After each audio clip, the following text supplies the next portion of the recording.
The topic to be discussed tonight is the question, is religion the problem?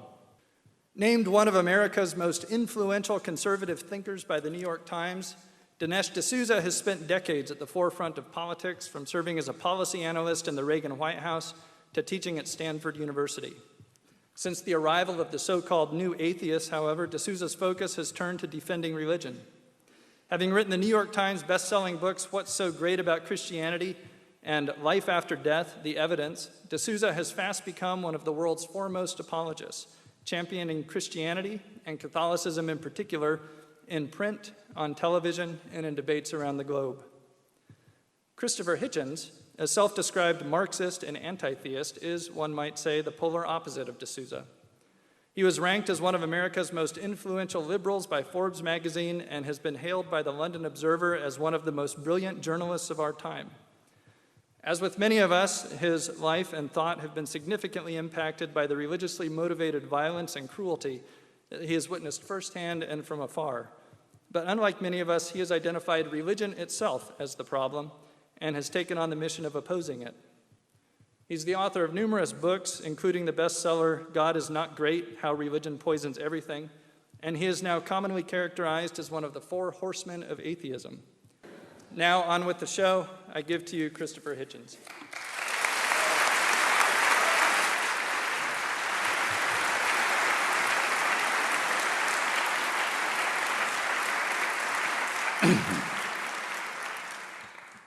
Thank you, Professor. Very generous introduction. Thank you, ladies and gentlemen.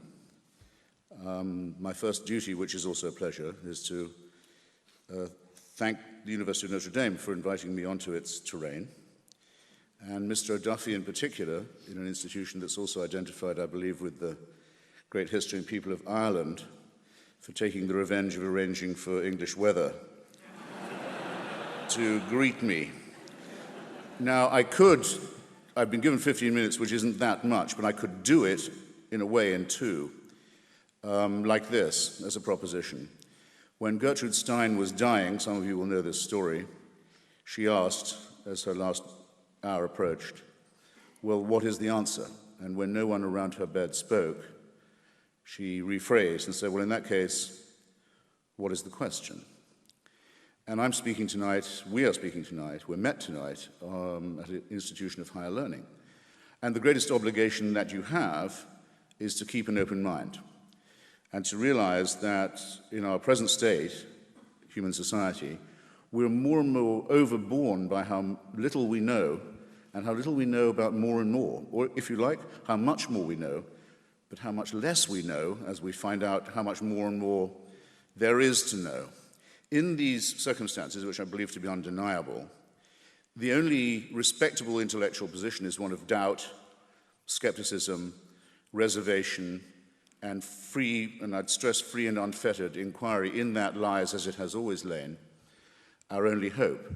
So you should beware always of those who say that these questions have already been decided. In particular, to those who tell you that they've been decided by revelation, that there are handed down commandments and precepts that predate, in a sense, ourselves, and that the answers are already available if only we could see them, and that the obligation upon ourselves to debate ethical and moral and historical and other questions is thereby dissolved. It seems to me that that is the one position, it's what I call the faith position, that has to be discarded first. So, thank you for your attention, and I'm done. Except that it seems that I have a reputation for demagogy to live up to. When I come to a place like this, I read the local paper, the Campus Observer in this case, and I was sorry to see that Dinesh and I are not considered up to the standards of Father Richard McBrien, whose exacting standards, I dare say, are out of our reach. And I was also sorry to see myself and others represented in other papers, and in particular by a distinguished cleric in St. Peter's on Good Friday, who made a speech through which His Holiness the Pope sat in silence, Father Cantalamessa, saying that people like myself are part of a pogrom a persecution comparable only to that of the Jews, with the church in mind. This is the first time I've ever been accused of being part of a pogrom or a persecution. But as long as it's going on, I'll also add that it's the only pogrom I've ever heard of that's led by small, deaf and dumb children whose cries for justice have been ignored. And while that is the definition of the pogrom, I'll continue to support it because I think it demonstrates very clearly the moral superiority of the secular concept of justice and law over canon law and religious law, with its sickly emphasis on self-exculpation in the guise of forgiveness and redemption. That's not the only reason why religion is a problem. It's a problem principally because it is man-made, because to an extent it is true, as the church used to preach when it had more confidence, that we are, in some sense, originally sinful and guilty. If you want to prove that, you only have to look at the many religions that people have constructed to see that they are indeed the product of an imperfectly evolved primate species, about half a chromosome away from a chimpanzee, with a prefrontal lobe that's too small, an adrenaline gland that's too big, and various other evolutionary deformities about which we're finding out ever more. A species that is predatory. A man is a wolf to man, homo homini lupus, as has well been said.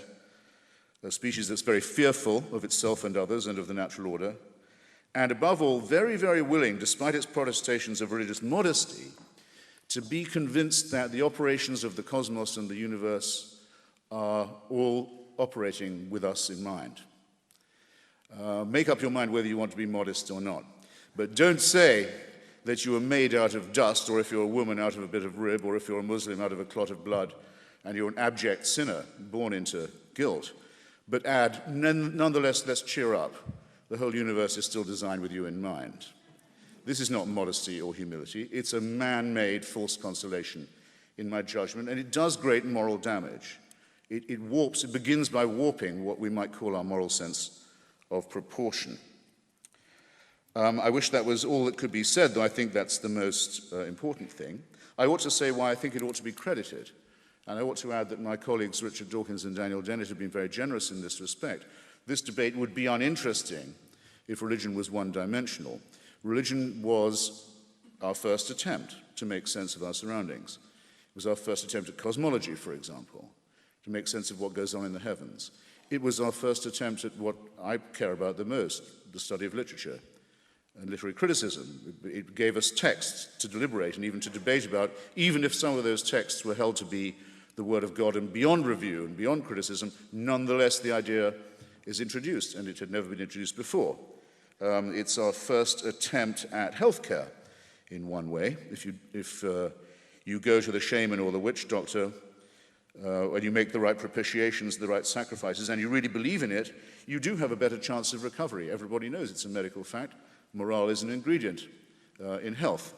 And it was our first attempt at that, too. It was our first very bad attempt at human solidarity because it was tribe-based, but nonetheless it taught that there were virtues in sticking together.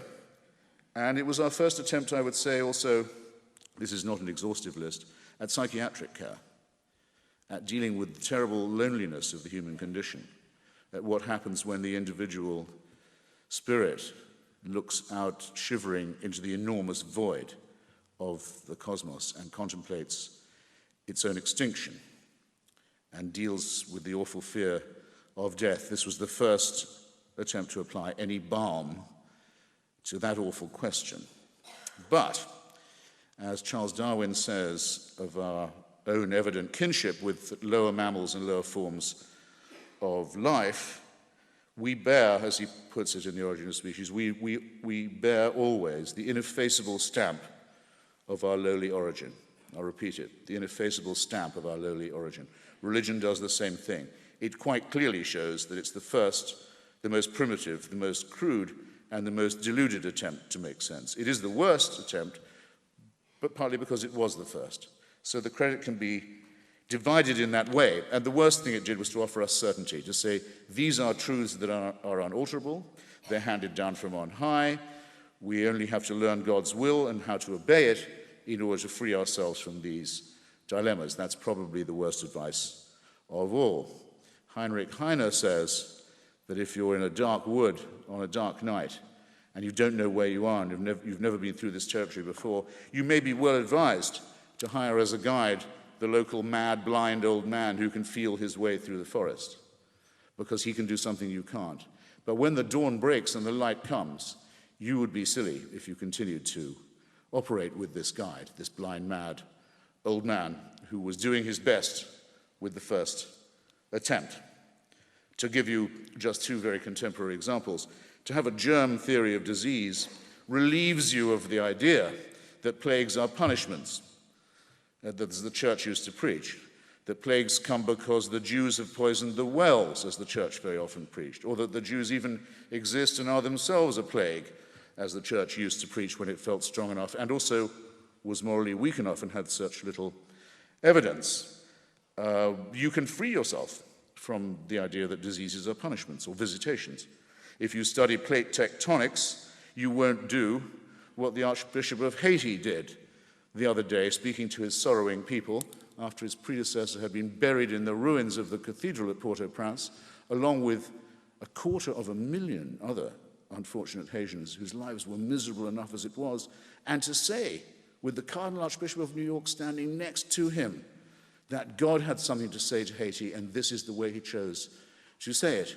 If you study plate tectonics and a few other things, you will free yourself of this appalling burden from our superstitious, fearful primate past. And I suggest, again, to an institution of higher learning, that's a responsibility we all have to take on.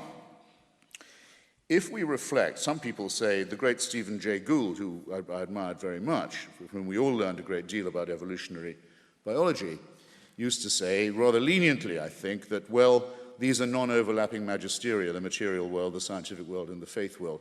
I think non-overlapping is too soft. I think it's more a question, really, increasingly, of it being a matter of incompatibility, or perhaps better to say, irreconcilability. Just if you reflect on a few things I'll have time, I hope, to mention. My timer, by the way, isn't running, so I'm under your discipline, Professor. You'll give me... 4.5 minutes. Very good. When we reflect that the rate of expansion of our universe is increasing, it was thought until Hubble that we knew it was expanding, but that surely Newton would teach us that the rate would diminish. No, the rate is increasing. The Big Bang is speeding up. We can see the end of it coming increasingly clearly, and while we wait for that, we can see the galaxy of Andromeda moving nearer towards the collision that's coming with us. You can see it now in the night sky. This is the object of a design, you think? What kind of designer in that case? To say that this must have an origin, and now we know how it's going to end, why ask why there's something rather than nothing when you can see the nothingness coming? Only replaces the question. Faith is of no use in deciding it. And that's on the macro level. From the macro to the micro, 99.8% of all species ever created, if you insist, on the face of this planet have already become extinct, leaving no descendants. I might add that of that number, 3 or 4 branches of our own family, Homo sapiens, branches of it, the Cro-Magnons, the Neanderthals, who were living with us until about 50,000 years ago, who had tools, who made art, who decorated graves, who clearly had a religion, who must have had a God, who must have abandoned them, who must have let them go. They're no longer with us. We don't know what their last cries were like. And our own species was down to about 10,000 in Africa before we finally got out of there, unforsaken this time or so far, to move from the macro, in other words, to the micro. Our own solar system is only halfway through its allotted span before it blows up. And as Sir Martin Ryle, the great astronomer Royal and professor of cosmology at Cambridge, and incidentally a believing Anglican, says, by the time there are creatures on the earth who look as the sun expires, they will not be human. It will not be humans who see this happen if our planet lives that long. The creatures that watch it happen will be as far different from us as we are from amoebae and bacteria. Faced with these amazing, overarching, titanic, I would say awe-inspiring facts, like the fact that ever since the Big Bang, every single second, A star the size of ours has blown up while I've been talking. Once every second, a star the size of our sun has gone out. Faced with these amazing, indisputable facts, can you be brought to believe that the main events in human history, the crucial ones, happened 3,000 to 2,000 years ago in illiterate desert Arabia and Palestine, and that it was at that moment only that the heavens decided it was time to intervene, and that by those interventions we can ask for salvation? Can you be brought to believe this? I stand before you as someone who quite simply cannot, and who refuses furthermore to be told that if I don't believe it, I wouldn't have any source for ethics or morality. Please don't pile the insulting onto the irrational and tell me that if I don't accept these sacrifices in the desert, I have no reason to tell right from wrong. 1 minute. 1 minute. Good.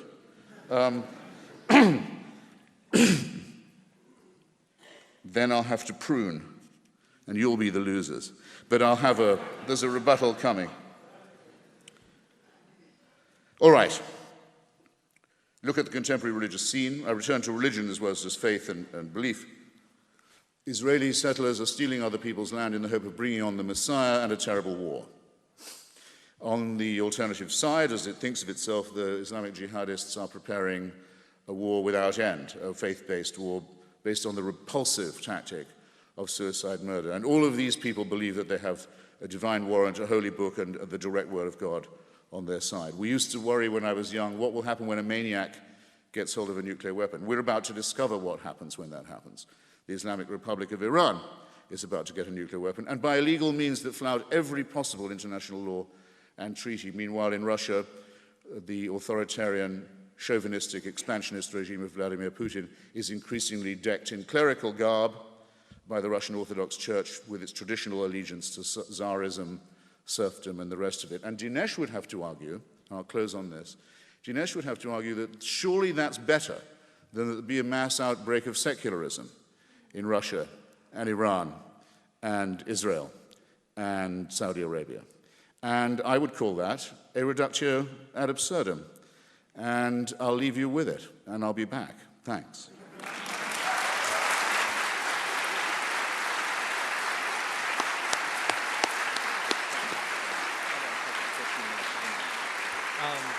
I don't know.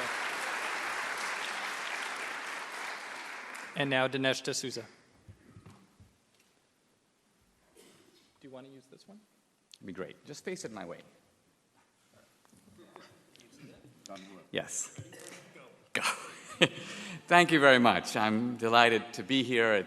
Wow, this is a beautiful auditorium, quite an event. I understand the tickets were I almost didn't get in myself. I have been listening with some interest to Christopher Hitchens. Listening to him, I feel a little bit like Winston Churchill during the Boer War. He said it is always exhilarating to be shot at without result. And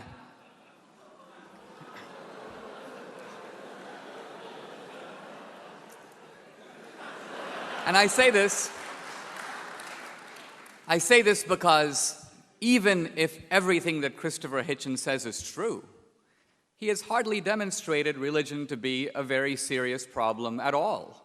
He seems to say that religion is built into human nature. It's an evolutionary development, that man has been searching for explanations since he set foot on the planet.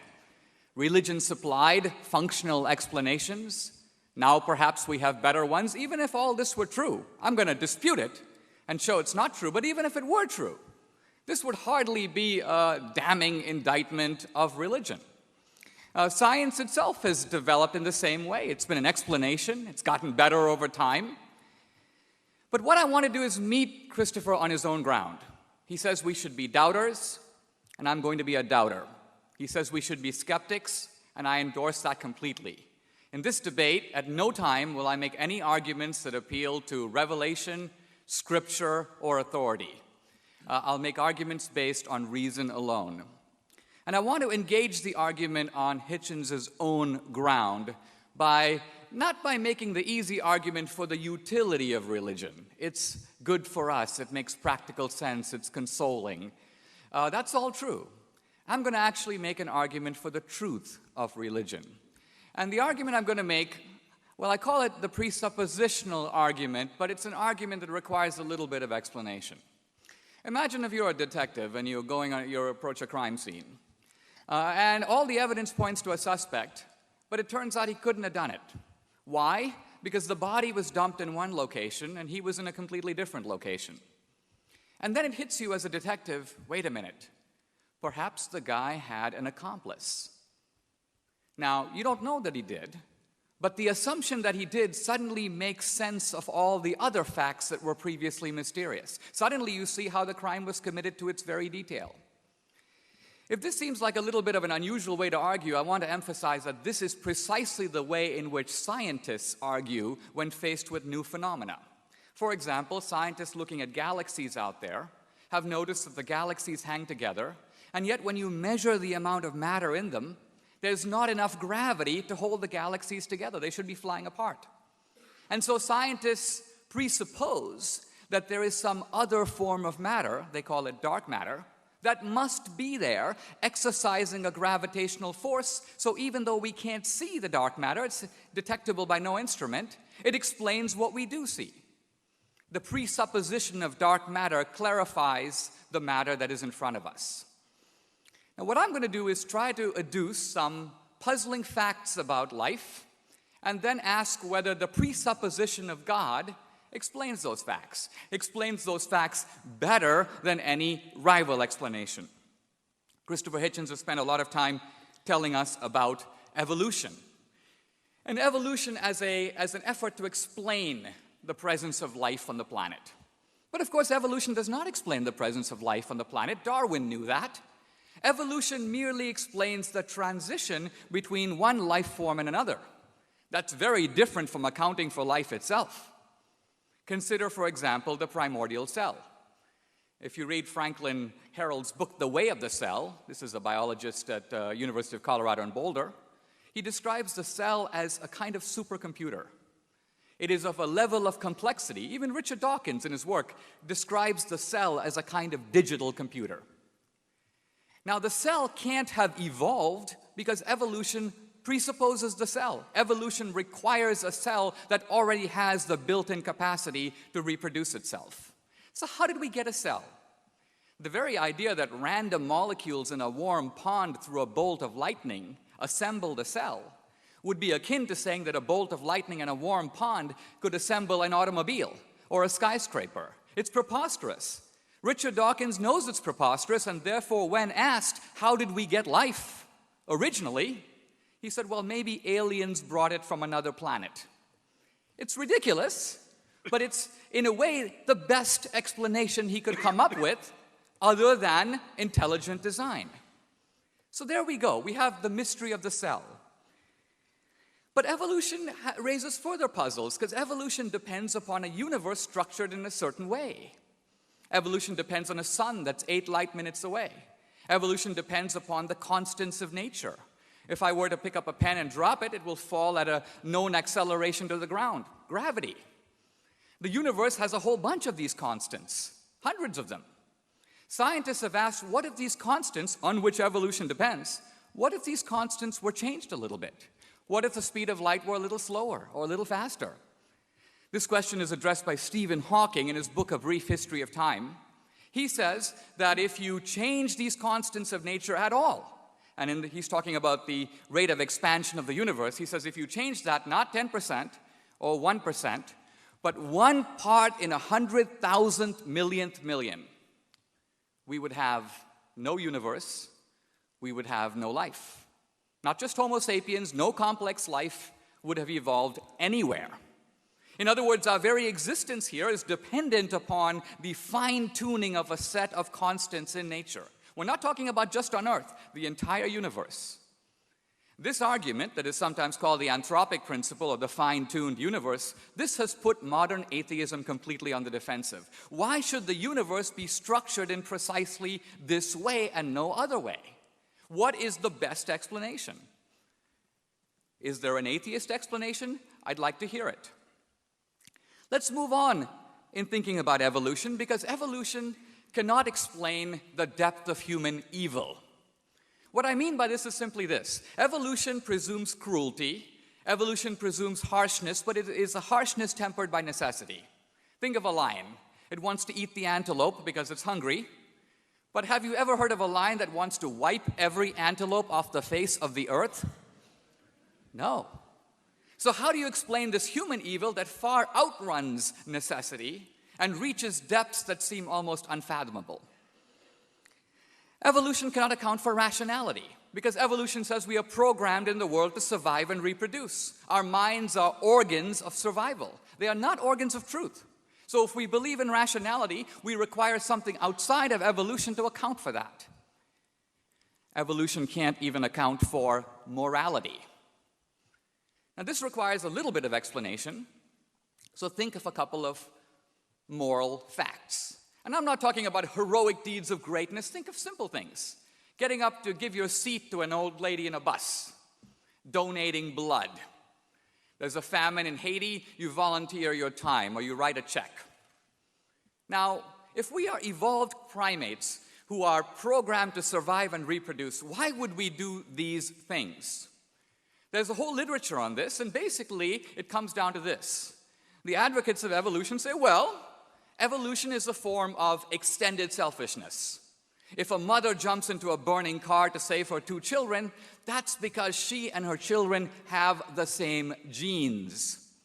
So what seems like an altruistic and noble deed is actually merely a cunning strategy on the part of the mom to make sure her genes make it into the next generation. We're not talking about her Levi's.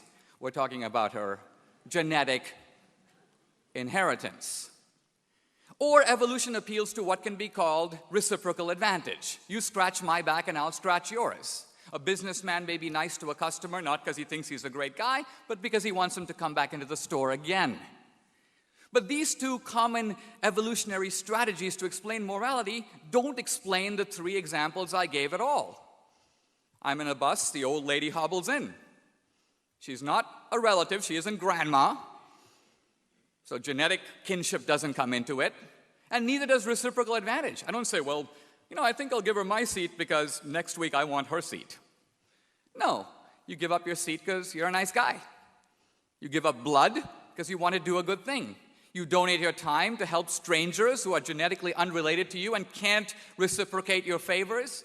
These are the simple facts of morality in the world. And what is the evolutionary explanation for them? There is none, or if there is one, I would like to hear it.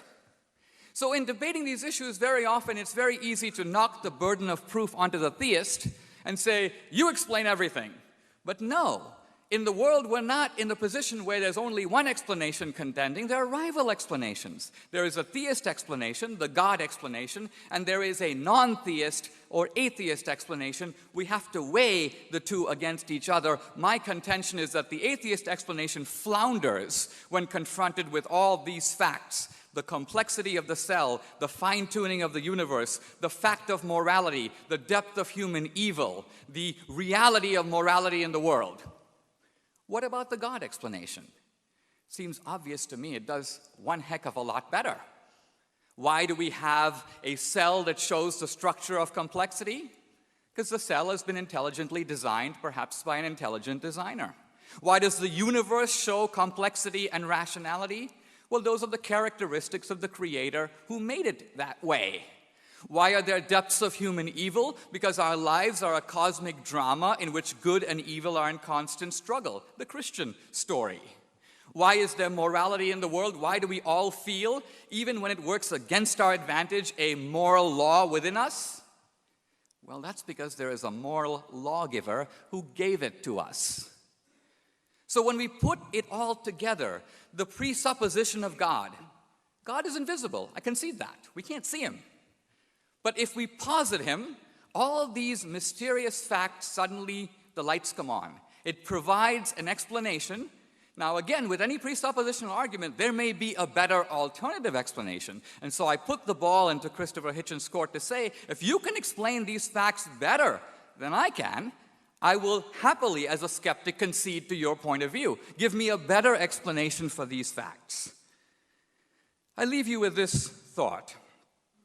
Ultimately, we know that belief is good for us. If it was a primitive explanation of 3,000 years ago, why would it be the case that religion hasn't disappeared 3,000 years ago? Why is it the case that we're actually seeing religious revivals around the world? Why is the fact of religious experience? It's almost as if you go to a village and 95% of those people in the village say, we know this guy named Bill. Why? Because we interact with him, we relate to him, we have experience of him. 5 guys say, we've never met Bill, and 3 of them say there is no Bill. The other 95% are making him up. Now, which is more likely? Is it likely that the 3% are right and the 95% are lying or hallucinating? Or is it more likely that the 95% are right and the other 3% just don't know the guy? When you look at the fact of religious experience in the world today, to simply write it off as a primitive explanation of why ancient man couldn't explain the thunder seems idiotically unrelated to the fact that religion serves current needs and current wants. So religion is not the problem. God is not the problem. God is, in fact, the answer to the problem. Thank you.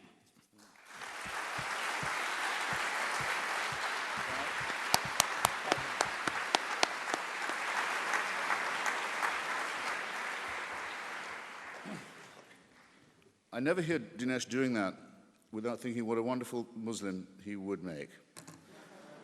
You try telling 100 people in Saudi Arabia that you don't think the Prophet Muhammad really heard those voices. You're going to be really outvoted. And yes, Dinesh, I have noticed there are religious revivals going on. I pay a lot of attention to them. I don't find them as welcome, perhaps, as you do. And on your detective hypothesis, don't you think there's something to be said for considering unfalsifiability when constructing a hypothesis? For example, Albert Einstein staked his reputation. He said, if I'm wrong about this, then there will not be an eclipse at a certain time of day and month and year off the west coast of Africa, and I will look a fool. But if I'm right, there will be one. And people foregathered thinking he can't be that smart, and he was. Professor J.B.S. Haldane used to be asked, well, what would shake your faith in evolution? This was when it was much more controversial than it is now, and I'm impressed to find that Dinesh believes in intelligent design, which really does require, I would think, a leap of faith, but there it is. Haldane said, well, show me rabbits' bones in the Jurassic layer, and I'll give up. Now, can you think of any religious spokesman you've ever heard who would tell you in advance what would disprove their hypothesis? Of course you can't, because it's unfalsifiable. And we were all taught, weren't we, by Professor Karl Popper, that unfalsifiability in a theory is a test not of its strength, but of its weakness. So you can't beat it. The church used to say, no, God didn't allow evolution. Indeed, instead, he hid the bones in the rocks to test our faith. That didn't work out too well. So now they say, now we know about it. It proves how incredibly clever he was all along. It's an infinitely elastic airbag. And there's no argument that I can bring or anyone else can bring against it, and that's what should make you suspicious. Then a question for Dinesh. I know I'm supposed to be answering them as well as asking them, but it does intrigue me when I debate with religious people. He announced, I have his words, he was going to talk without reference to revelation, scripture, or scriptural authority. Now, why ask yourselves then? I'll ask you, why is that? Why do I never come up against someone who says, I'll tell you why I'm religious? Because I think that Jesus of Nazareth is the way, the truth, and the life, and no one comes to the Father except by him. And if you will believe on this, you will be given eternal life. I'd be impressed if people would sometimes say that. Why do the religious people so often feel they must say, no, we don't, well, that's all sort of metaphorical? In what sense are they then religious? You'll notice that Dinesh talked about the operations of the divine and the Creator only in the observable natural order. That's what used to be called the deist position. It was the position held by skeptics like Thomas Paine and Thomas Jefferson by the end of the 18th century. It was as far as anyone could see before Darwin and before Einstein. There appeared to be evidence of design in the universe, but there was no evidence of divine intervention in it.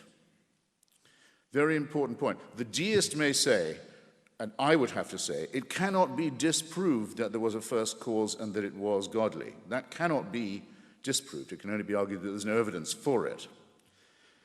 But the deists, having established that position, if they have, has all their work still ahead of them to show that there is a God who cares about us, even knows we exist, takes sides in our little tribal wars, cares who we sleep with and in what position, cares what we eat and on what day of the week, arbitrates matters of this kind.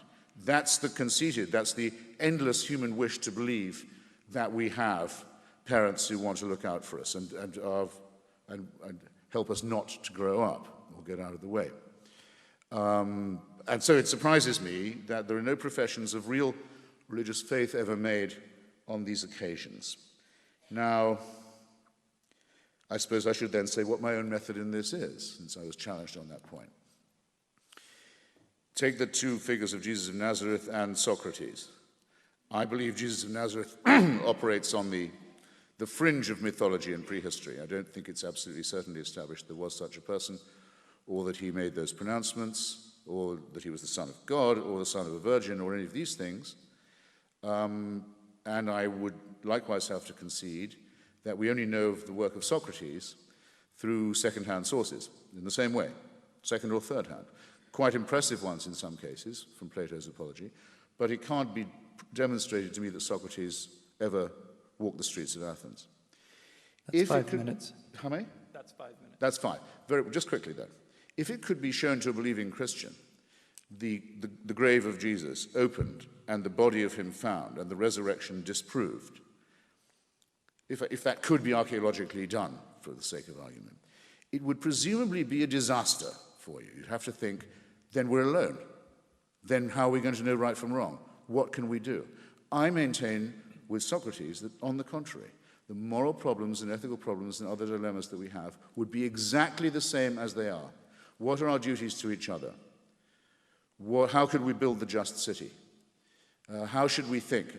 How can we face the possibility of our loneliness? How can we do right? These questions would remain exactly as they are, and as they do.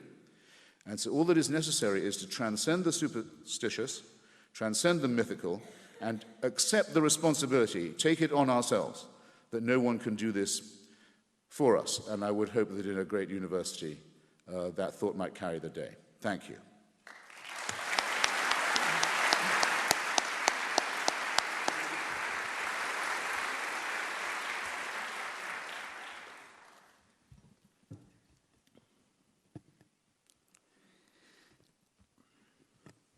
Somewhat like the mosquito in the nudist colony, I'm trying to decide where to begin. I might begin by noting that in my opening statement I offered a kind of a challenge to Christopher Hitchens. I mentioned anomalous features of the world as it is and of the evolutionary explanation, and offered to him the chance to offer rival theories that might do better than the God explanation. I just want to note that he has offered none. Instead, what he has offered is the idea that science is based on verifiability, but religion not. This, I think, is in fact not true. And he said no one's ever given him an example of it, and I'm about to give him two. The ancient Hebrews asserted, uniquely, by the way, of all religions, that God made the universe out of nothing. Now, incidentally, the idea that God or gods made the universe is a very old idea. But in every other religion, God or gods fashioned the universe out of some other stuff. God is a kind of carpenter. He took the stuff of the universe and he made life and he made man. But the Hebrews said no, there was nothing, and then there was a universe. And I want to suggest that modern science has proved this to be 100% correct. If you go to an introductory physics class at Notre Dame, you will learn that as a direct consequence of the Big Bang, not only did the universe have a beginning, not only did all the matter have a beginning, but space and time also had a beginning. In other words, first there was nothing, no space, no time. And then there was a universe with space and time. Suddenly the Christian concept of eternity, of a God being outside of space and time, which for centuries was scientifically unintelligible, is now not only coherent, but riding alongside the most cutting-edge discoveries in modern physics and modern astronomy. The ancient Hebrews and the Old Testament predicts that the people of Israel, after being dispersed, would return. There would be, if you will, a reuniting of the state of Israel. Until the 1940s, this was a possibility historically so preposterous that if someone had actually suggested it, they would meet with derisive laughter. And yet, it has in fact happened, just as the Bible said it would. Now, these are not scientific theories. If you talk to the ancient Hebrews and say, how do you know that there was nothing and there was a universe? They didn't do any scientific experiments. They basically said, God told me. But I'm saying that if you look at that as a prophecy or as a factual claim about the world, we now know 2,000 years later that it is in its essence correct. The reason that I can't go on like this is because religion addresses different types of questions than scientific questions. Here are three. Here we are flung into the world. One question we have is, what's the purpose of our life? Or, why are we here? Or, where are we going? What happens to us after we die? Here are the scientific answers to those three questions. Don't have a clue, don't have a clue, and don't have a clue. We are no closer to answering those questions scientifically than we were since the time of the Babylonians. So what is wrong in looking to religion to supply explanations in a domain where science is utterly inert, inarticulate, and in fact mute? You can't just say that if you understand the ballistics of plate tectonics, you understand purpose.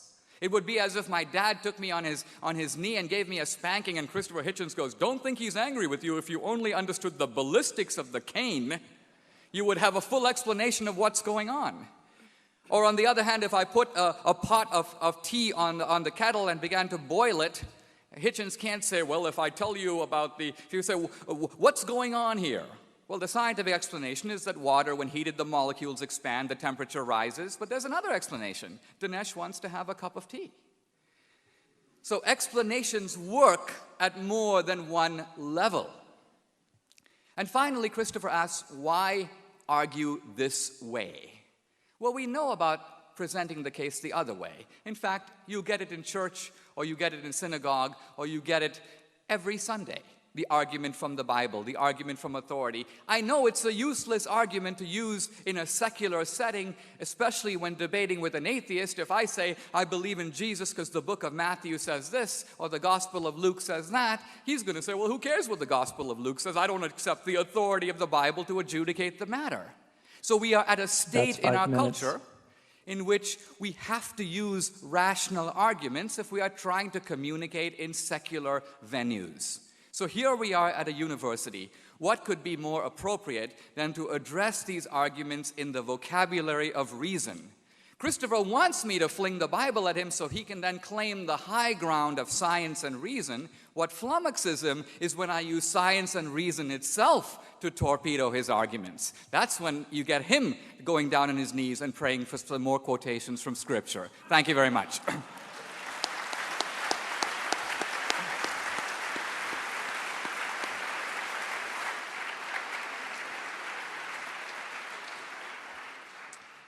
We now have time for questions.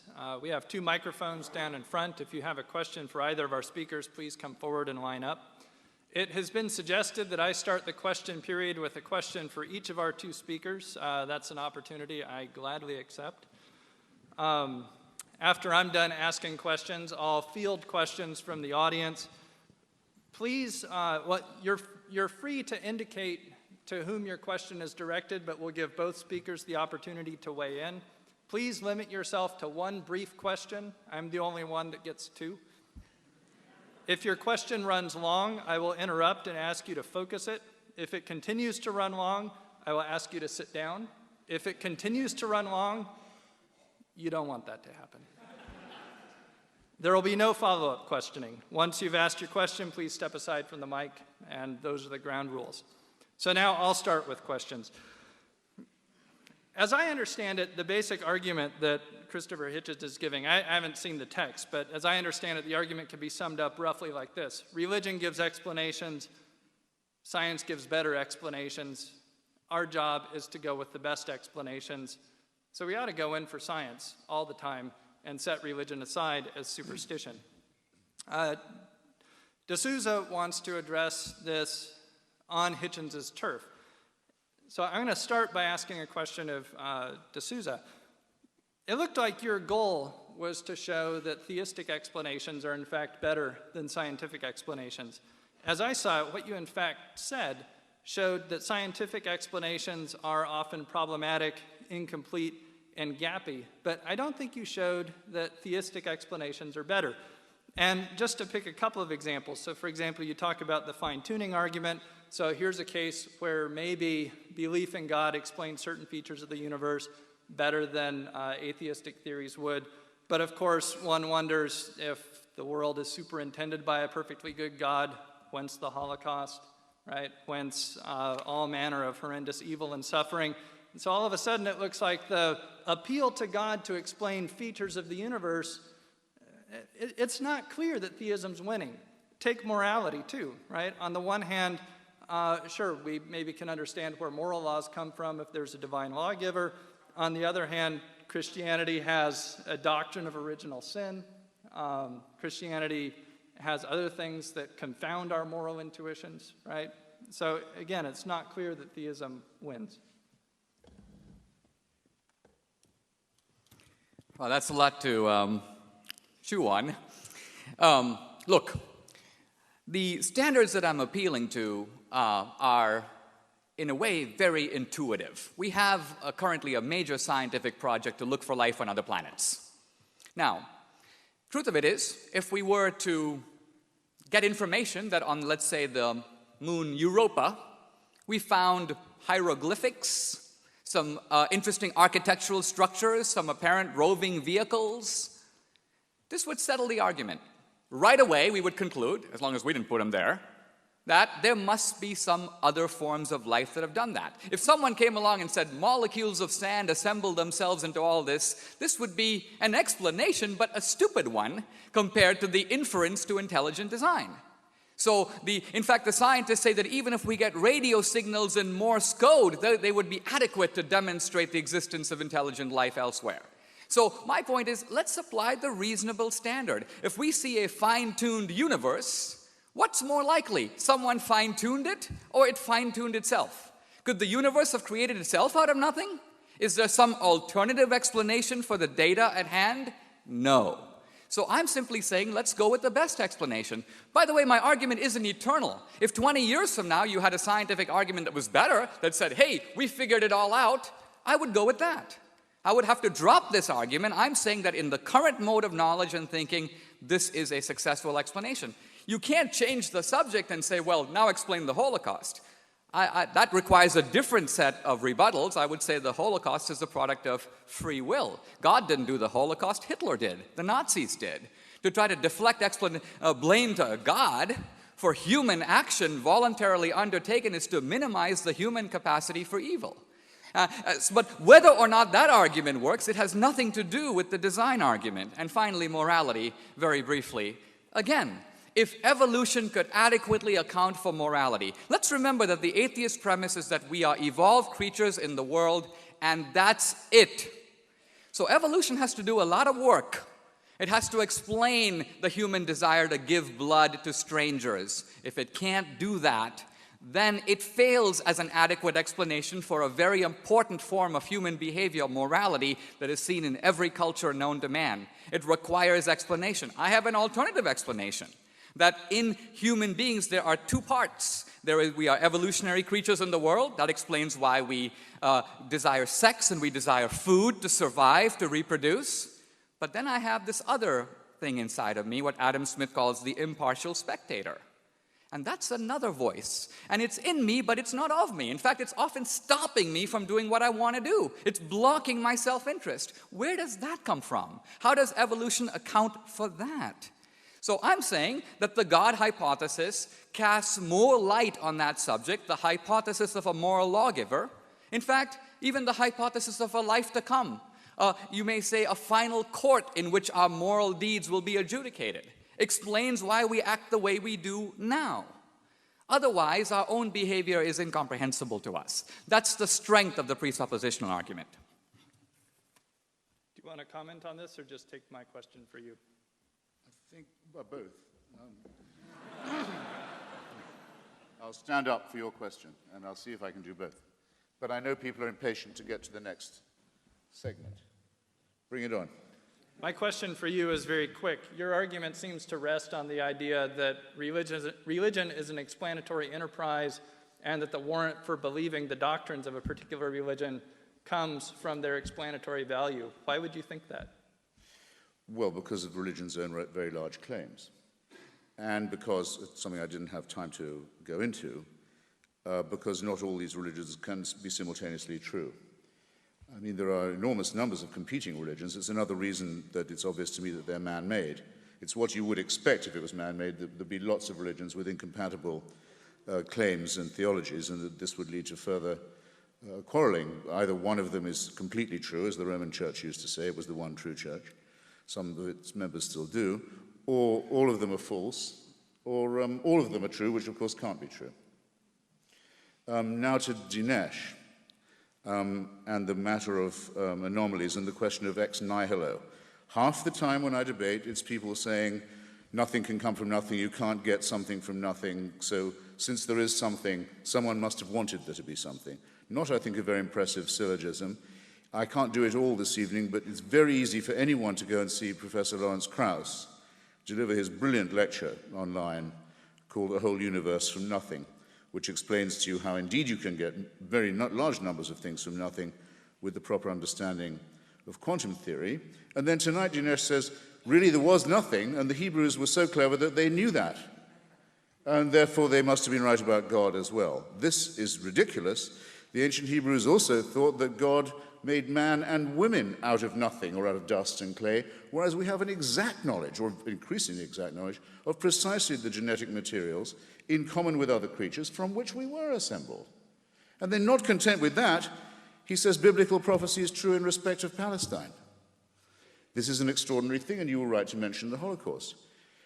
If it's true that God wanted the Jews to get back to Palestine, then it must have been true that he wanted their exile to be ended, the galut, as it's known to Zionism, the exile, the wandering. And we know how that wandering was ended, by Christian Europe throwing living Jewish babies into furnaces. Well, that must be part of the plan then, mustn't it?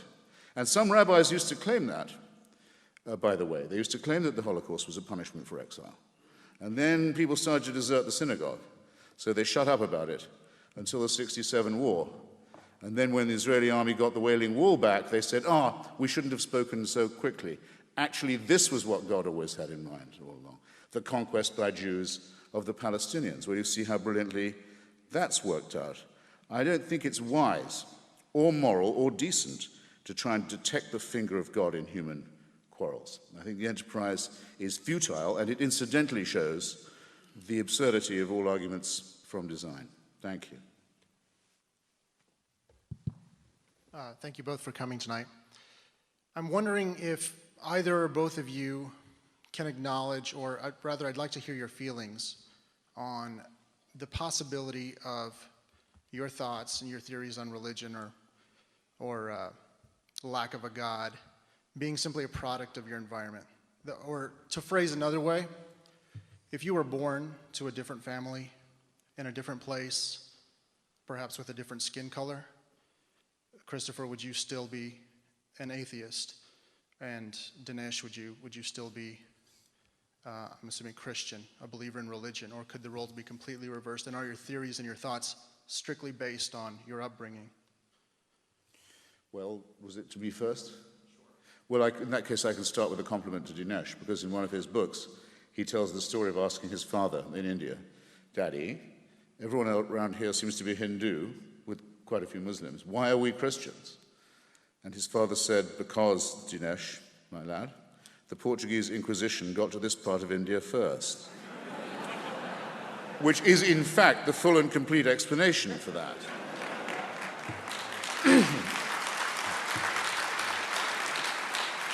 Actually, So you can tell Dinesh was very well brought up in this respect, and he's made the most of it.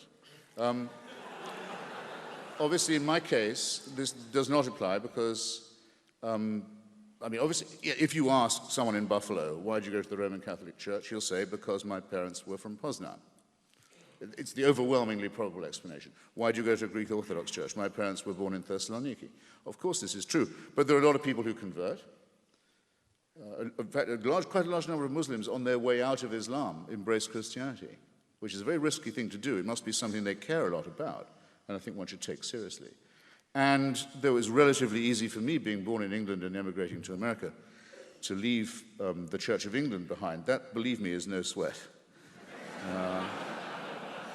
Our great religious poet, our great Christian poet, George Herbert, refers to the sweet mediocrity of our native church. What do you get if you cross an Anglican with the Jehovah's Witness? Someone who comes to your door and bothers you for no particular reason.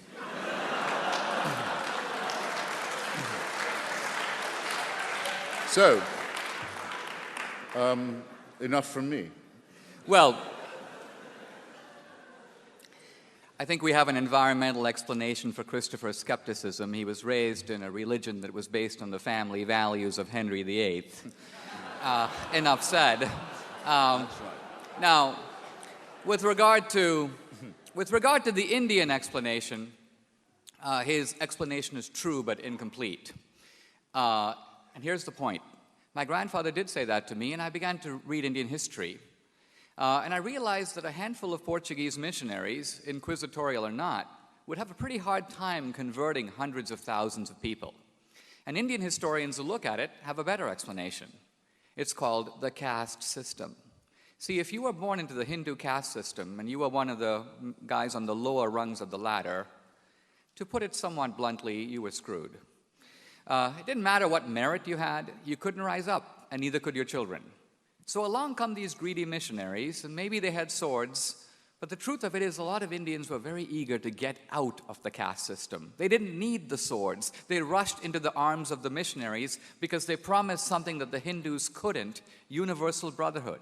It wasn't always practiced, but even the idea of it, the principle of it, was hugely appealing. And that's why there were mass conversions not only to Christianity, but also to Islam, which makes a similar promise. So this is the historical landscape. A final point about this is that we're committing here what could be called a genetic fallacy. We do it with religion. We always can see the fallacy if we apply it to any other area. For example, it is very probable that there are more people who believe in Darwin's theory of evolution who come from Oxford, England, than who come from Oxford, Mississippi. It's probably equally true that there are more people who believe in Einstein's theory of relativity who come from New York than who come from New Guinea. What does this say about whether Einstein's theory is correct or no? Nothing. The origins of your ideas have no bearing on whether they're true or not. So wherever Christopher and I got our ideologies or our religious convictions, you should weigh our arguments on the merits. Thank you. Thank you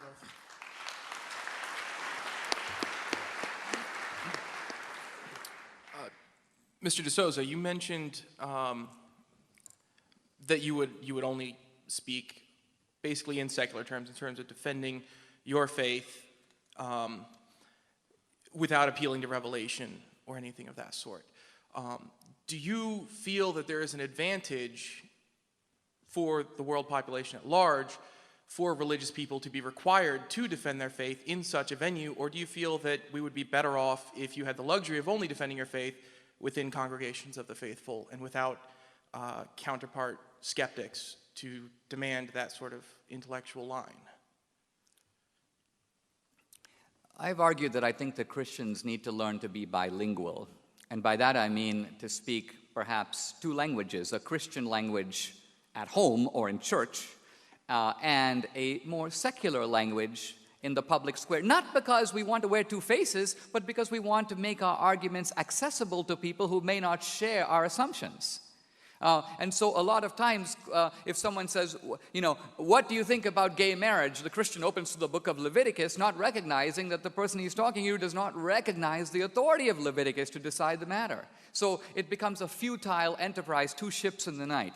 The only way to have debate is to meet on some common ground.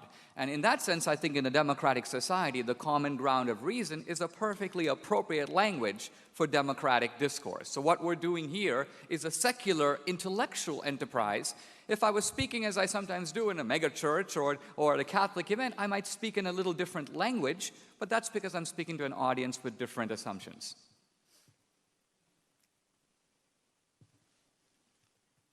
My name's Ian. No, it was for Dinesh. I'm Ian from the Michiana Skeptics. My question is for Dinesh. Christopher, you kind of addressed this already. It's on the issue of spontaneous generation. Dinesh, you used the analogy with the jet being spontaneously put together by a thunderstorm, in a junkyard of sorts. I was wondering, how do you defend the argument that it's more likely that a creator did this when, even though it's unlikely that, say, something would have randomly created a cell or a molecule over time, there's still, in the infinite spans of things, in the vast amount of time that the universe has existed, some minuscule probability that this could have come about, versus this blatant argument that it must have been this because it's improbable when there is no really backing for the reverse argument. How do you counteract this? And also, if you have anything to add to this, Christopher. It is true that one can always, by re-rigging the assumptions, create new probabilities. So for example, there are many physicists who have computed that if you look at all the particles of matter in the entire universe, the chance of them randomly assembling to produce a cell is essentially zero. However, you can increase that probability by adding universes. And there are many cosmologists who say, well, what if there are 1,000 universes or an infinity of universes? Then, in the infinity of time, and that's a problematic statement in itself, but with an infinity of universes, an infinity of transactions, even improbable events do occur. The problem with that is you can call it not only a scandalous violation of Occam's razor, it's essentially syllogistic promiscuity.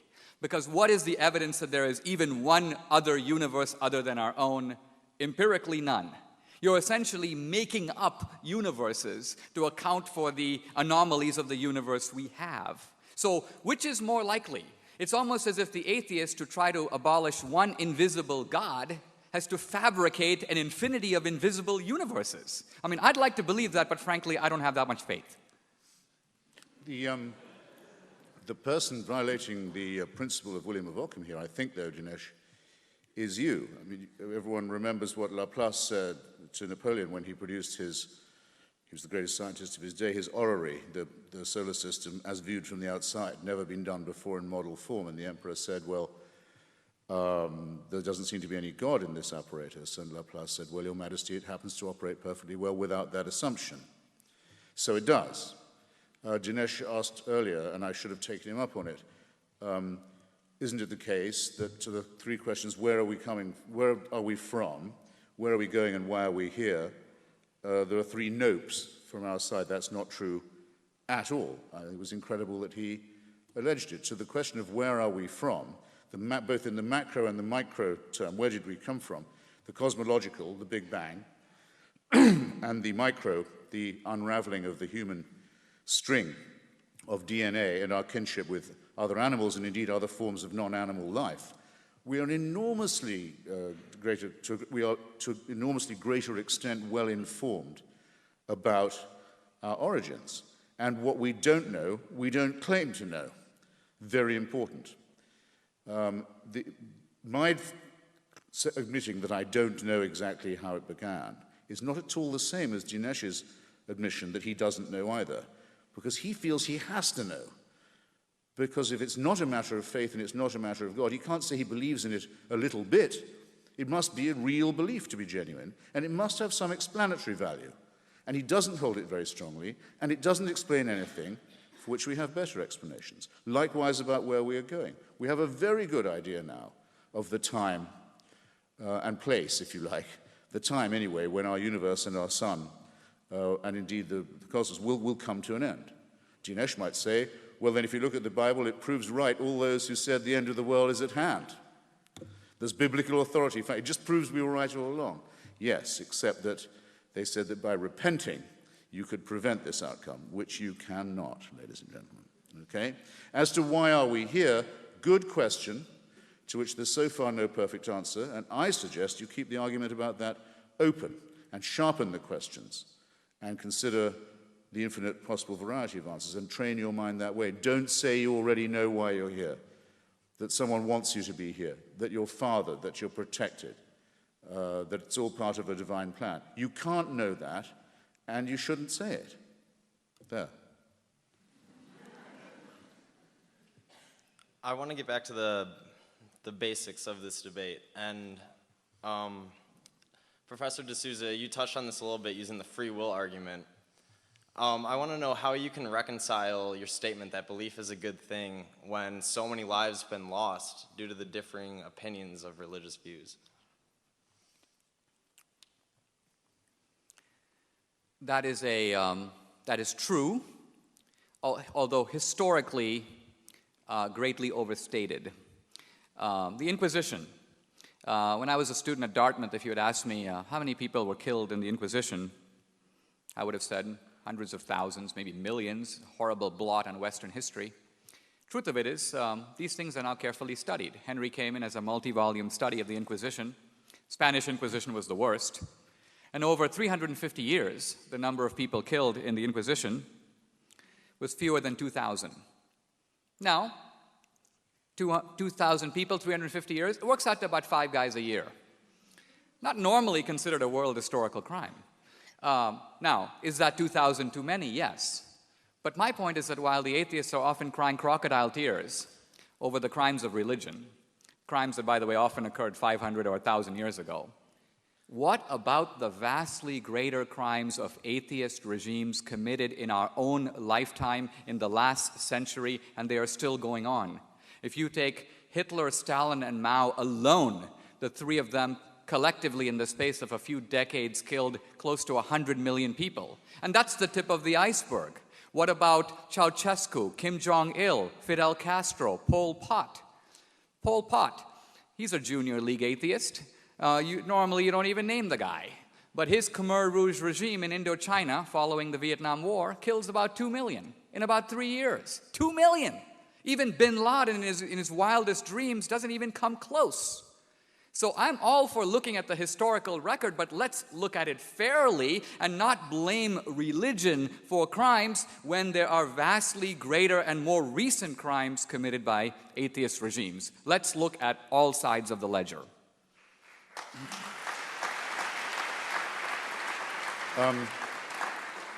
There's a factual and a theoretical comment to be made on that. First, I think you're flat out wrong on the Inquisition. Not that the numbers game is crucial, but the Inquisition in the Americas caused Father Bartolomeo de las Casas to convene a great meeting at the University of Salamanca to consider whether the Christian world should ever have gone as conquistadors, because the genocidal price paid by the people of old Colombia, pre-Colombia, was so high. Slavery, torture, burning. No one knows what the numbers are, but they're horrifying. The second, the 30 Years' War has to be considered a war of religion, and we don't know how many people were killed there either, but the retarding of civilization was absolutely gigantic, as well as the appalling harvest of innocent population. Third, at the beginning of the First World War, a clash of empires, all of the imperial leaders were, in a sense, theocrats. The Ottoman Empire was a theocracy by definition. Kaiser Wilhelm II was the head of the Protestant Church in Germany. The Tsar of Russia was the head of the Russian Orthodox Church in Russia. The King Emperor of Britain, George V, was the head of the Church of England, as you say, rightly founded on the family values of Henry VIII. Civilization has not recovered from the retarding process of that war either. In fact, we never will get over what happened in that war. And those are wars of religion. Just to stay with the point of fact and on the secular, the allegation that the other killers are secular. Of the first one you mentioned, Adolf Hitler, it has to be said that I can almost give you the page reference of Mein Kampf, where he says that his desire to slaughter the Jews is because his fealty to the work of the Lord. He regards it as a holy cause. That's in Mein Kampf. Maybe he doesn't have the authority to say that, but you can't call him secular. On the belt buckle of every Nazi soldier, it read, Gott mit uns, every single one of them, God on our side. Just as the Confederacy had Deo Vindice as its official motto in the Civil War for slavery. It's been calculated by the Catholic historian Paul Johnson that up to 1/3 of the SS were confessing Catholics.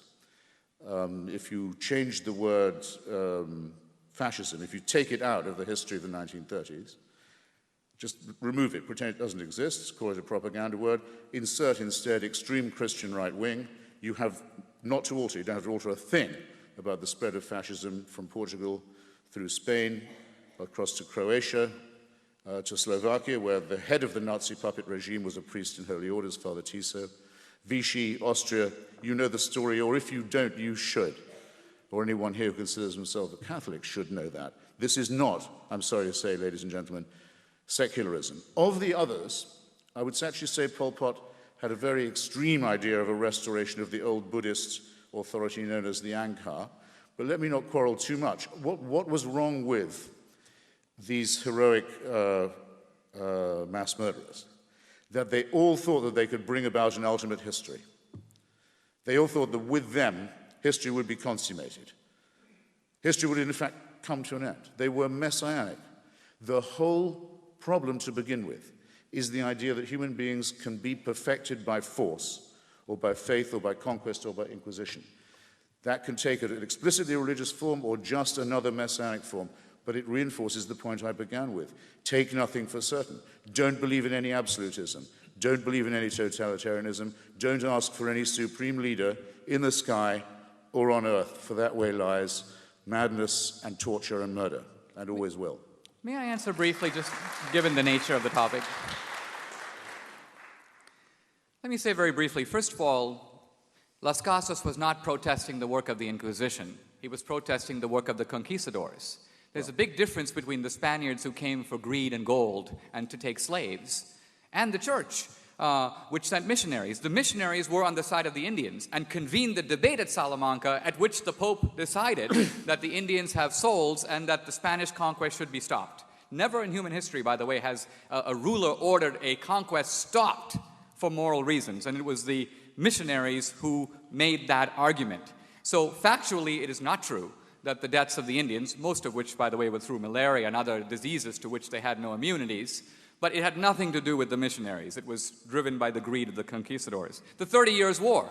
Look at the history of the 30 Years' War and you'll see, look at the alliances. If they broke down neatly into Catholic versus Protestant, you could say perhaps it's a religious war, but they didn't.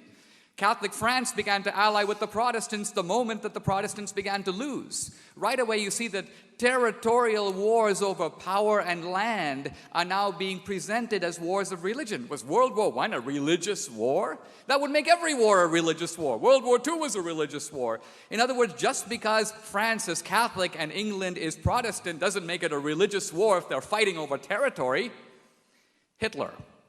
Now, here we have to be a little careful, because in Mein Kampf, Hitler has a long section on propaganda in which he says, do not be afraid to lie to make your case. There is a book edited by the distinguished historian Hugh Trevor Roper called Hitler's Table Talk. It gives detailed accounts assembled by Martin Boring himself of Hitler's views on a wide range of subjects. Hitler hated Christianity. He was not a religious believer. He might have been some sort of a Teutonic pagan. He might have believed a weird form of ancient polytheism, but no recognizable form of monotheism, and he detested Christianity. So I'm doing the Lord's work was tactical. He wanted the support of the Bavarian Catholics and the Lutheran Protestants, and so he invented what he called the Aryan Christ, the Christ who comes back to avenge himself on the Jews. The churches didn't go for it. So this is a complex history. I've written about it myself. The bottom line of it is, my point isn't that Hitler was an atheist, but that the 20th century saw secular regimes which tried to get rid of traditional religion and morality and establish a new man and a new utopia, the secular paradise. And look what it brought us, an ocean of blood, a mountain of bodies. So for this reason, I'm concluding that it is this effort to enforce secular utopia and not religion that is responsible for the mass murders of history.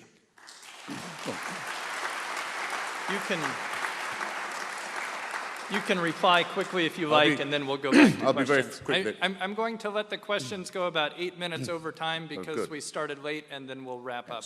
No, I should be quick. In that case, Dinesh, you gracefully withdraw the allegation that National Socialism and Fascism were secular or atheistic, and I'm grateful for your generosity. Second, that people change sides in religious wars for opportunist reasons doesn't particularly surprise me.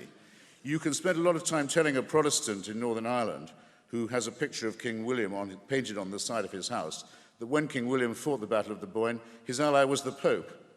The Protestant sort of knows this, the Ulster Protestant, but he doesn't really believe it's true, happens to be true.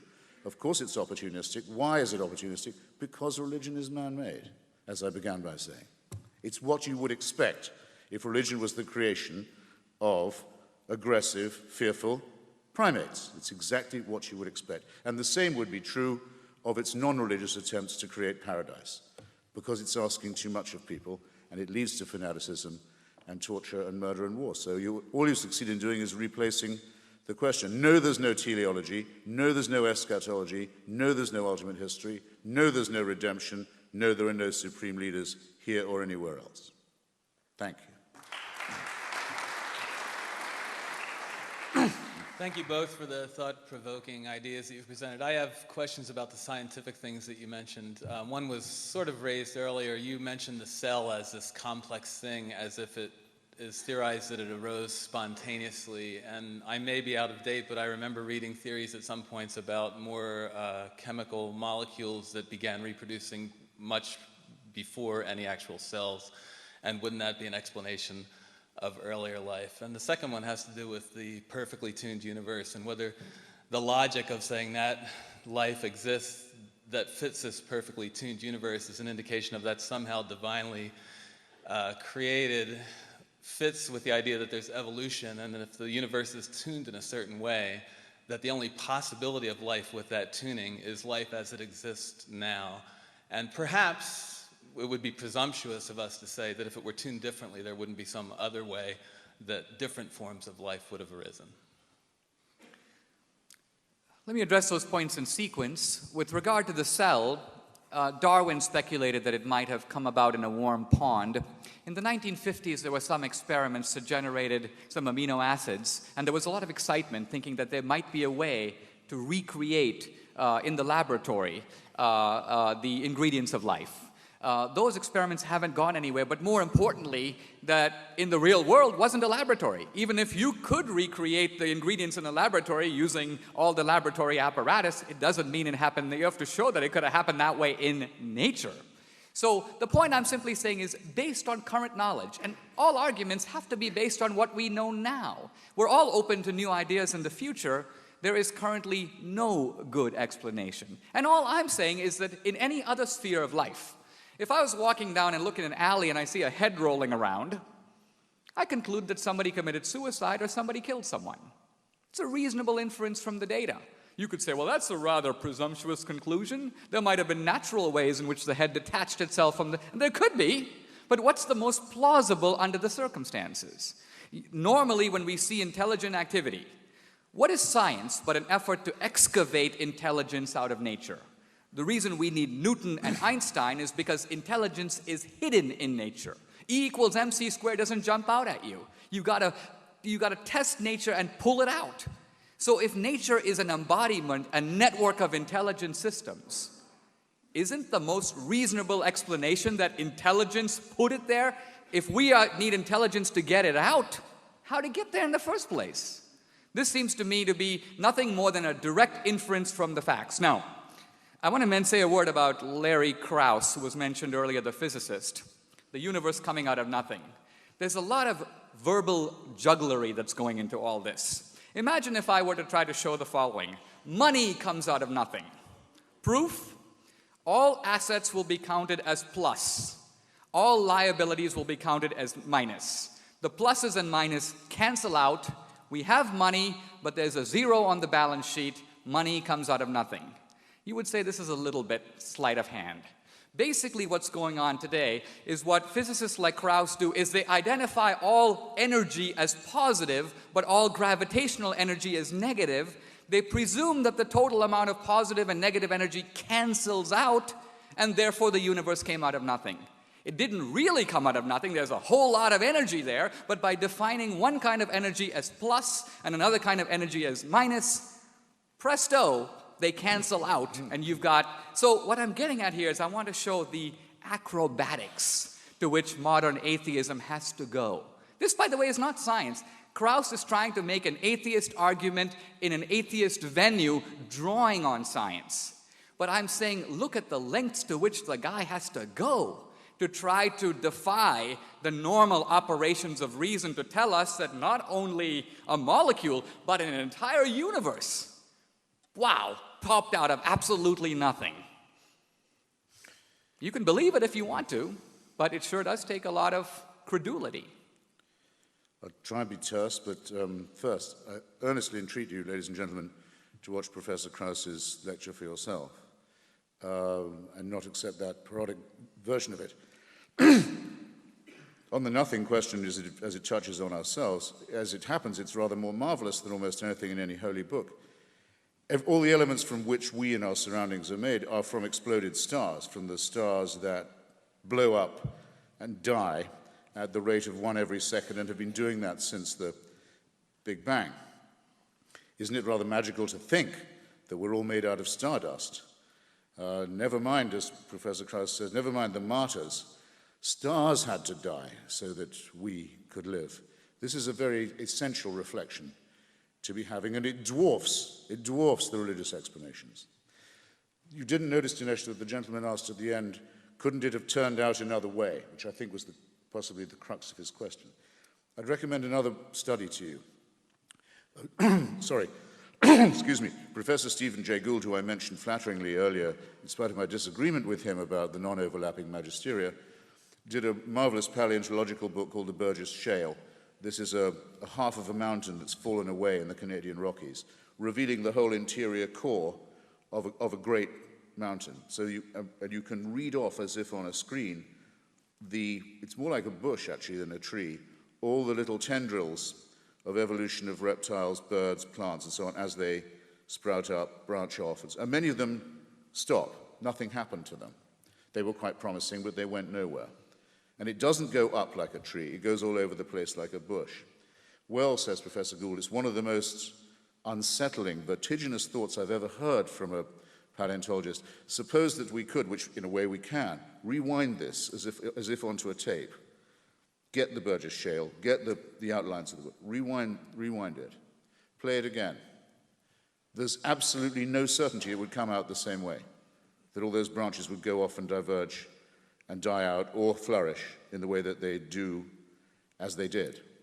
It's completely governed by uncertainty. There are any number of conceivable outcomes up with which evolution could have come. It's another version of our selfishness, our self-regard, I might say, our solipsism, that we cannot easily unconvince ourselves that all of this happened so that the Pope could condemn masturbation.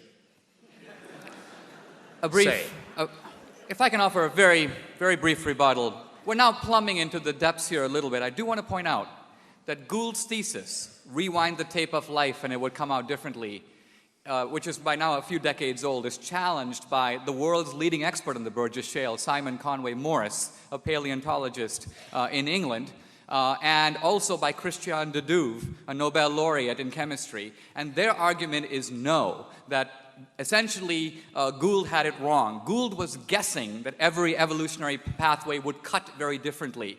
But the latest evidence is that that's not so. Consider the evolution of the eye. For a long time, in a sense, 6,000-year creationists would say, how could the eye evolve? Turns out that the eye has evolved multiple times, and it's evolved in similar ways. That is telling us that evolution is not this random thicket. It tends to converge to solutions that are similar, even when faced with different kind of organisms and different kind of problems. So I recommend to you not only Conway Morris and de Duve, but also a book called Rare Earth by the paleontologist Brownlee, which basically looks at why we haven't found life on other planets. Rare Earth. And their conclusion is that the conditions for life to exist are so particular that it's actually reasonable to expect that life exists only here, only on this planet. It seems almost incredible, but when you think about it, it actually makes sense. Consider this. Our life is completely dependent on the sun. The sun is 8... This is more than brief. Oh, you're right. I'm being carried away, so I'll stop here and we'll go to the next question. Do you have a very brief reply? It's so nice that, and how much we progress. No one now argues against the evolution of the eye.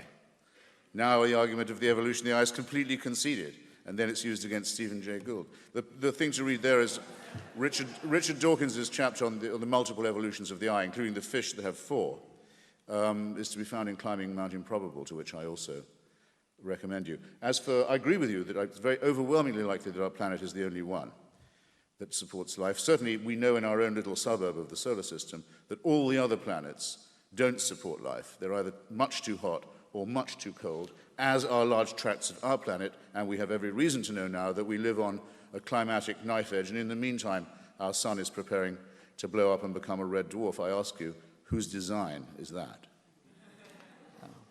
We will take one more question. I'm going to ask each of our speakers to let their reply to this question also double as their closing remarks. Now I feel bad, though. It better be Choose a great well, man. Okay, Tread softly, for you tread on our dreams.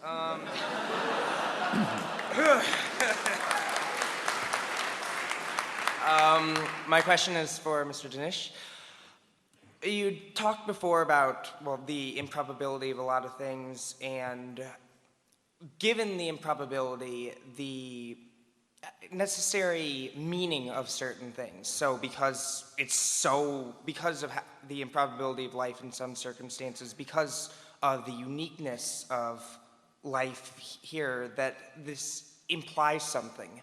How would you respond to the thought that maybe there doesn't have to be any meaning?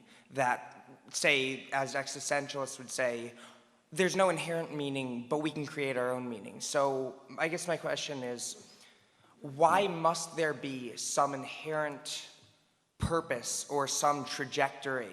Why can't things have just happened, albeit maybe very improbably? I think that you misunderstand my argument if it is an inference to meaning. I'm not saying we have improbable events, we've got to figure out some kind of meaning. No, I'm making inference to a cause. David Hume, the great skeptic, said there is no event that occurs without a cause. Now, true, in the weird world of the quantum, we can find exceptions to that rule. But quantum effects cancel out when you come to macroscopic objects. And whenever you hear someone say, consciousness, I really don't know what that is, but perhaps it's a quantum thing, he's basically saying he doesn't know. The quantum is invoked to explain things that are unexplained.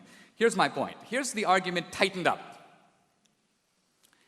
Everything that has a beginning, all material objects that have a beginning, have a cause. The universe is a material object that has a beginning. The universe has a cause. The cause could be natural or supernatural. The cause cannot be natural because nature can't cause itself, unless Professor Krauss is right. Since the cause can't be natural, it's more believable that a supernatural being, and moreover a supernatural being with a lot of power and a lot of knowledge and a lot of concern for us, because life is the outcome of this process. These are reasonable inferences to a cause. I mentioned earlier the 3 big questions. Christopher said science has provided answers, and he restated all my 3 questions. So none of them were my original questions. So for example, when I said, where are we going? My point was, what happens after we die? Is there life after death? We don't know. The atheist doesn't know, the believer doesn't know. The atheist who says there isn't, just like the believer who says there is making a leap of faith. Christopher avoided the question by changing it to, will the universe come to an end? Will the sun blow up? That wasn't my point. My point is what happens to us after we die. That is unknown. Science has no insight on that question. And here's a final thought. Very often we use evolution as a catch-all explanation, but we don't subject evolution to the critical scrutiny that we subject religion. For example, Christopher invoked earlier, and it's been repeatedly invoked, Freud's idea that we invent the afterlife because we want to live forever.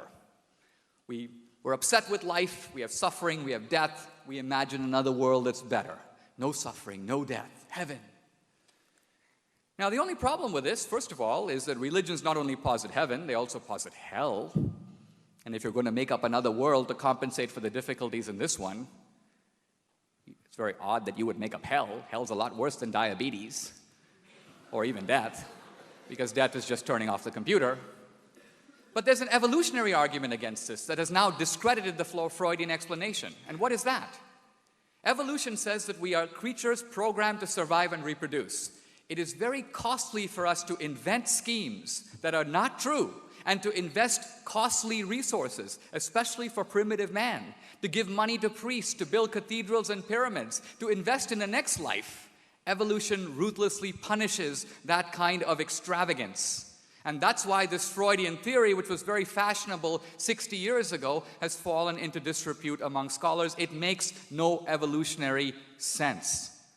So the bottom line I'm getting at here is, in a debate like this, I've been very pleased with this debate. I think it has been actually at a higher level than a lot of debates on this kind of a topic, and even some of our debates. I think we've been able to raise it to another level. Ultimately, I want to show that the believer's position, no less than the atheist's, is an attempt to grapple with the facts, to make sense of the data, to illuminate rationally the world that we live in. Faith is not a substitute for reason. Faith only kicks in when reason comes to an end. When there are explanations and they stop. I date my wife for 3 years. I then want to decide if I should propose. I put in reason. I try to see where it goes. But then I say, what is life with her going to be like for the next 50 years? And there's no way to know. I can say, well, I'm going to be an agnostic. I'm going to wait for the data to come in. Well, if I do that, she'll marry someone else, so we'll both be dead. The data will never be in. At some point, rational knowledge has to give way to practical action. And faith is the bridge between limited, always limited human knowledge and the inevitability and necessity of human action. That ultimately is something that knowledge can teach us. Thank you very much.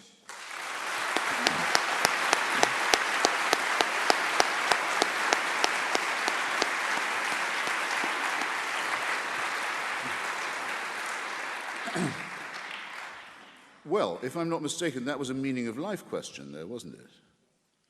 Wherefore and whenceforth meaning. Good. A good way of winding up, if you like. 42. Hitchhiker's Guide to the Galaxy. I missed something there.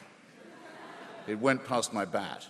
And slightly put me off my stroke as well. Just a second. Where was it? Yes, meaning. But before I go to that, just two things on Dinesh in his last remarks. I don't think it can fairly be said in front of an audience like this that the refusal to take a faith-based position that has no evidence, in other words, a belief that there is an afterlife, or a belief that there is a supreme being, if I say I don't believe it because there's no evidence for it, it isn't even casuistry to say that that is, on my part, a faith-based statement. It's instead a refusal of faith and a refusal to use it as a method of reasoning. So it's not comparing like with like at all. Second, not just completely to defend Sigmund Freud, Dinesh is right in criticizing Freud's future of an illusion to the extent that when people are subject to wish thinking, we might expect them to be purely hedonistic, only to want the best, to say, let's imagine a comforting future while we are about it. Something that will cheer us all up. As a matter of fact, we're not as nice as all that.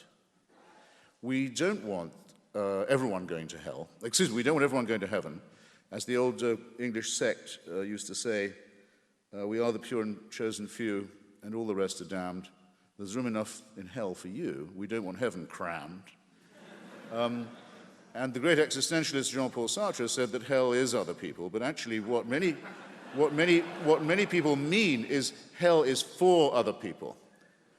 And they have just as strong a wish thought that other people suffer eternally as they have the thought and the wish for themselves that they should be in paradise. You can see it very explicitly when you see other versions of the paradise myth, like the Muslim one, or early Christian versions, where part of the pleasure of being in heaven was knowing that other people were burning forever. And that's what you'd expect of a predatory, fearful, partly evolved primate species that was making up a religious story about itself. It sounds exactly as you would expect it to do. All right, well, believing in none of that, in fact, thinking it's an evil and futile belief, people have the nerve to ask me, well, if you don't believe in heaven and hell, what gives your life meaning? Do you not detect a slight insult as well as a slight irrationality to that question? You mean I'd have much more meaning in my life if I thought that I would die and I'd be given one chance, or would have been given while I was alive, one chance, and if I'd made a mistake, I'd be condemned eternally. That was the kind of judge I'd be facing. And in the meantime, it would be advisable to live my life in propitiation of this supernatural dictator. That would lend more meaning to my life than my view counter to Pascal, contra Pascal, that if there's any such judge, I'll be able to say, at least I never faked belief in you in order to win your approbation, sir, or ma'am, as the case might be. And if you are as reported, you'll have detected that those were my thoughts, and at least I wasn't a hypocrite. Pascal says, no, at least pretend you believe. It's win-win. This is corrupt reasoning. It's the reasoning of a huckster. And it lends no meaning to life at all. Still, why do I care? For example, why do I care? Why do I care about Rwanda? Why do I care about my Iranian friends fighting theocracy? Why do I give up my own time to them? Well, I'll tell you why, and I hope, and I say it, I suppose, at the risk of embarrassment. It gives me great pleasure to do so. I like to feel that since we only have one life to live, that I can help people make it free as best I can, and assist them in their real struggle for liberty, which in its most essential form is the struggle against theocracy, which is the original form that dictatorship and violation of human rights actually takes. I enjoy doing it, and I enjoy the sort of people it makes me come in contact with. And I like giving blood. Passively, I mean. I don't like spilling it, but I don't mind having it run off me in a pint, because strangely enough, it's a pleasurable sensation. And you know that someone else is getting a pint of blood, and you aren't losing one, because with a strong cup of tea or Bloody Mary, you'll get it back. Or both, you'll get it back. So it used to appeal to me in my old socialist days. It's the perfect model for human solidarity. It's in your interest to do it. Someone else benefits, you don't lose, and if, like me, you have a rare blood group, you hope that other people do the same thing, so there's enough blood when your own turn comes. And it's an all-round agreeable experience. And it's not like being fearful of judgment. It's much more meaningful than that. I think it's often believed of people like myself that there's something joyless in our view. Where is the role in the atheist world, the unbelieving world, for the numinous or the ecstatic or the transcendent? Well, come on. Those of us who can appreciate poetry and music and love and friendship and solidarity are not to be treated as if we have no imagination, as if we have no moral or emotional pulse, as if we don't feel things at nightfall when music plays and friends are around, as if we don't get great pleasure when we meet. We don't meet to repeat incantations we've had dinned into us since childhood. We don't feel so insecure that we must incant and recite and go through routine and ritual. We meet to discuss our differences and to discuss the latest challenges to our worldview from people like Dinesh. We try and use the method of the Socratic dialogue even when its conclusions are unwelcome to ourselves. And though, therefore, I can't recommend atheism as morally superior, I can say that at least it faces the consequences of its belief with a certain stoicism. We might wish for eternal life, but we're not going to award it to ourselves as a prize for work we haven't yet done. So my closing recommendation is, why not try the Stoical and Socratic life for yourself? Why not examine more closely the tradition, the great tradition that we have from Lucretius and Democritus that goes through Galileo, Spinoza, Voltaire, Einstein, Russell, and many others. A tradition, I think, much greater than the fearful and the propitiatory and the ritualistic. I've been enormously grateful for your kindness in having me here. I want to thank you again. Good night.